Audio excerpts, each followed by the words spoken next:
Everybody has different things that they struggle with. That can go from people that struggle with alcohol, people that struggle with drugs. My brother, for example, struggled with gambling. My vice has always come in the form of women. Like, that seems to be the place that the devil gets me, is in the space of women.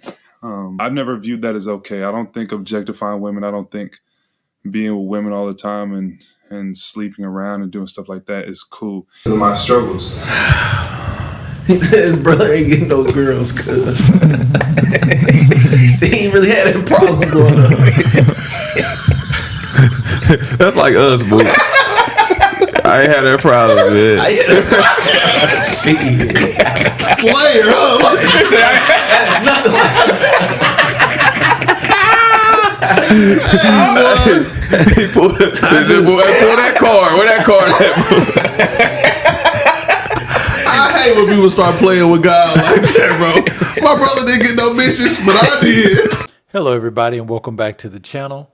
Well, Michael Porter Jr., NBA champion with the Denver Nuggets. He actually spoke with, he was talking about some of his vices, and he was dealing with a serious subject, dealing with something that a lot of us deal with, where we're up one day, down another day, when we're trying to be, better as people. He was speaking in regards to his faith, feeling like, kind of like calling himself a hypocrite at times, which, hope the brother is not too hard on himself, because everybody is. Anybody that tell you they're not a hypocrite in some way, they're a hypocrite for lying right there in your face. So let's keep that 100.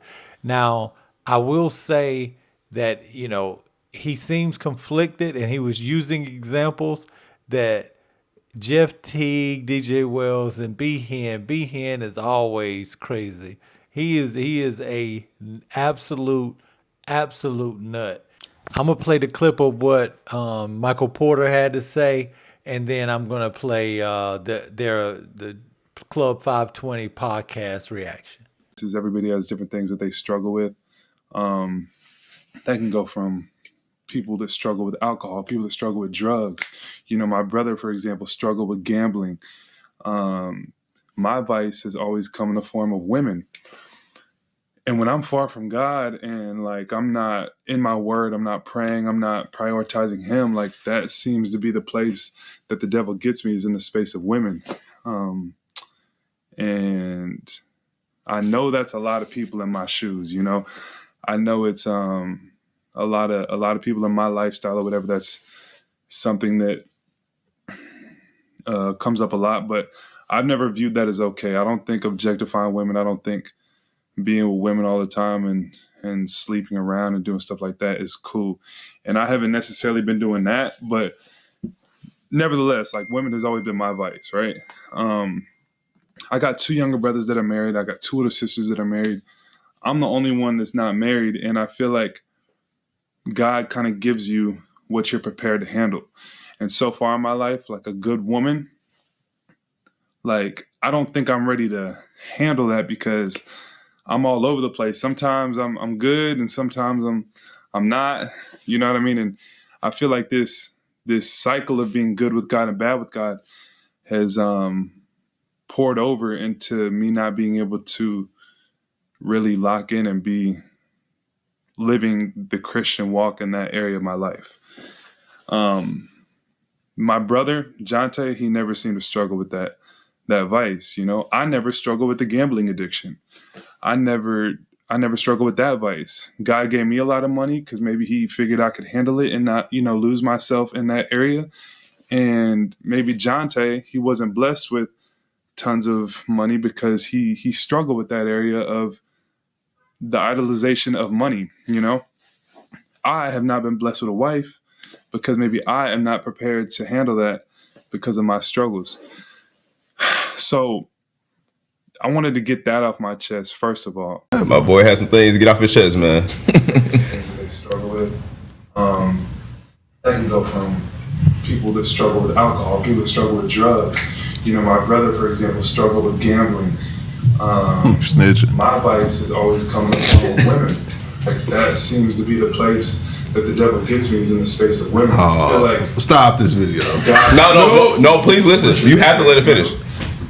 my brother, Jonte, he never seemed to struggle with that vice. You know, I never struggled with the gambling addiction. You know, hoes. I never struggled with that vice. God gave me a lot of money because maybe he figured I could handle it and not, you know, lose myself in that area. And maybe Jonte, he wasn't blessed with tons of money because he struggled with that area of the idolization of money, you know? I have not been blessed with a wife because maybe I am not prepared to handle that because of my struggles. He said his brother ain't getting no girls, cuz. See, he really had that problem going on. That's like us, boo. I ain't had that problem, man. I had that problem. Slayer, huh? Nothing like He pulled that card. Where that card at? I hate when people start playing with God like that, bro. My brother didn't get no bitches, but I did. He was a gambling nigga, but the Lord, He gave me all the money. He gave me all the hoes. That's what I heard. the Lord blessed me with the bitches. My brother was broke, so he started gambling, so he could pay for some pussy. Hey, nigga, you don't throw your nigga under the bus like that. Oh, man. Right, like, bro, what are you doing, I bro? think I'm already in trouble. Now you said everybody got a hole. That nigga about to go to jail, bro. Hey, we have got to get him on the show. I don't know what has to happen, but I don't care, but we will pull up to Brooklyn. We have to get him on the show, bro. Right there, bro. Hey, He ain't coming on the show after nigga that. said the devil is working. FPJ not coming on the show, bro. Bro, that is top tier, bro. Bro, his PR team is working my God. overtime, bro. Bro, he was trying to be serious too. I can't believe he went up there and said that shit, bro. My brother had a gambling problem. I hope his brother put the 50 Cent meme up. What is Hey, somebody, my favorite question underneath that, they said, could he use different examples? like you could have got this off a different way, bro. Jonte, you should have snitched back. You get a snitch back, bro. Nah, for real, but get your lick back, bro. I'm done there, bro. Bro, that's crazy. MPJ, you know I fuck with you, bro, and I talk to your team, bro. Y'all niggas out of pocket. We gotta keep it real on this show. Yeah. Y'all niggas out of bounds, bro. Hell no. Have you ever thrown yourself under the bus? Not like that. Hell no. Nah, bro. Especially when my nigga already fighting demons for real. He about to have to go sit down. It's already smelled his name. You say that? Nigga, your brother playing with the mob. Nigga, this NBA shit. You know they're telling it for real. He was gambling. Nigga, what? Hey, man. He's all, I got blessed some money. Bro, slide your bro some bread. And you didn't have to share that story. Talk about your journey, trying to get right with God and all that, Ain't nothing bro. wrong with it, bro. Bro, leave me out of this one, bro. Bro, it's Yo, I'm not gonna lie. It's crazy. I mean, I feel him. I mean, Michael Porter, did he really have to kind of out his brother? I mean, it's bad enough. I mean, the situation he's already dealing. His brother Dante, in case you don't know, he's actually got a lifetime ban from the NBA. Like, I've always been told, there's no investigators like the investigators of these franchises in these professional leagues. They know everything about you. They're going to find out everything about you. I remember there was an interview where Carmelo Anthony was talking about the commissioner calling him to his office early on and telling him about his homeboys from the block in detail, saying, be wary of him. And this is information that they're getting from God knows where, but to the level they're getting it, it's clear that they got ends with the local law enforcement and everything to know people's records and all this kind of stuff. Not that they can't just pull it up online, but some of the intimate ongoing things that people haven't even been arrested for. Sometimes the owners of leagues will let their talent know, hey, be clear of this guy.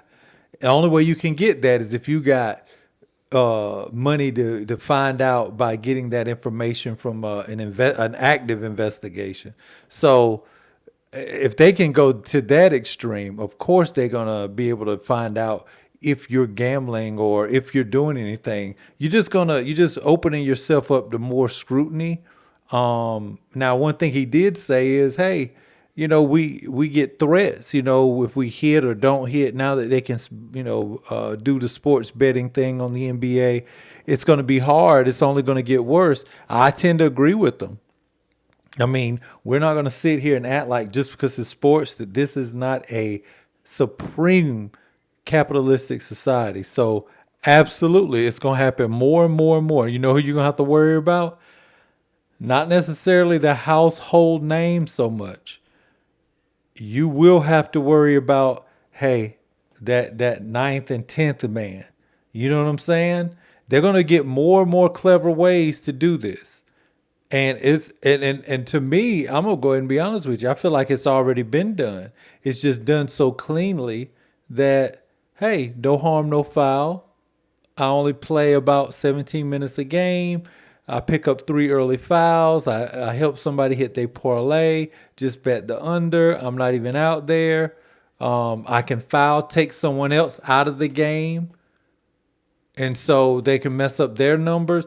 This is a very dangerous game and a very slippery slope. So I agree with him there, but I am with the 520 podcast boys. Like, if I'm the brother, I'm like, if I'm trying to appeal or trying to do anything, do not mention me in your example about my vice of being a gambler and bad with money and all that. You didn't do me no favors, bruh. Let me know what you guys think, man. Be sure to like, subscribe, hit that notification bell. I'm going to holler at you next time. Peace.